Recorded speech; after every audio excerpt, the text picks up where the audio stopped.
High, আমি আবার চলে এসেছি আমার ওই বাটারফ্লাই নেল আর্টটা নিয়ে। আগের দিন তো আমি পোস্ট করলাম যেখানে আমার নিয়ন পিগমেন্ট পাউডারটা আমি অ্যাপ্লাই করেছি, তারপর ওখানে আমি ওটাকে ভালো মতন অ্যাপ্লাই করার পর ওটা দেখো, ওটা তো আর শুকাতে হয় না, তারপর আমি ব্ল্যাক কালার দিয়ে আউটলাইন করে নিয়েছি। তারপর ওটাকে ভালো করে কিওর করে নিয়ে আমার ইচ্ছা ছিল দেখো গোল্ডেন, আমি তারপর ক্রোম অ্যাপ্লাই করলাম যাতে আমার নেলসগুলো একদম ক্রোম ক্রোম হয়ে যায়, ক্রোম ক্রোম বলতে একদম গোল্ডেন গোল্ডেন হয়ে যায়।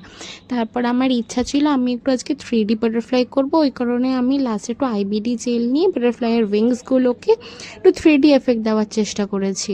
ফার্স্ট টাইম আমি 3D আর্ট করেছি, তো বাটারফ্লাইয়ের উইংসগুলো দিয়েই স্টার্ট করলাম। নেক্সট কখনো হয়তো অন্য কিছু করব। আমার এই তারপর তার কিছু না, ওটাকে ভালো মতন কিওর করে নিয়ে আমি টপ কোট দিয়ে সিকিওর করে নিয়েছি একদম, যাতে এদিক ওদিক কিচ্ছু না হয়, আমার নেলগুলো অনেক দিন অনেক ভালো মতন গ্লেজ দিতে থাকে।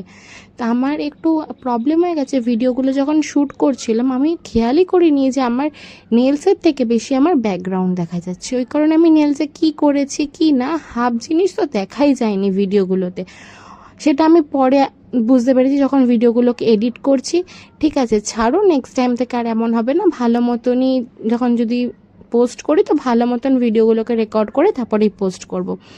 তো আজকের জন্য এতটাই। এখানে আমার নেলসগুলো হয়ে গেছে, তখন আমি আমার নেলসগুলোকে ফ্লেক্স করছি যে আমার আঙুলগুলো কত ভালো লাগছে। আঙুলগুলো তো একদমই ভালো লাগছে না, নেলসগুলোই ভালো লাগছে।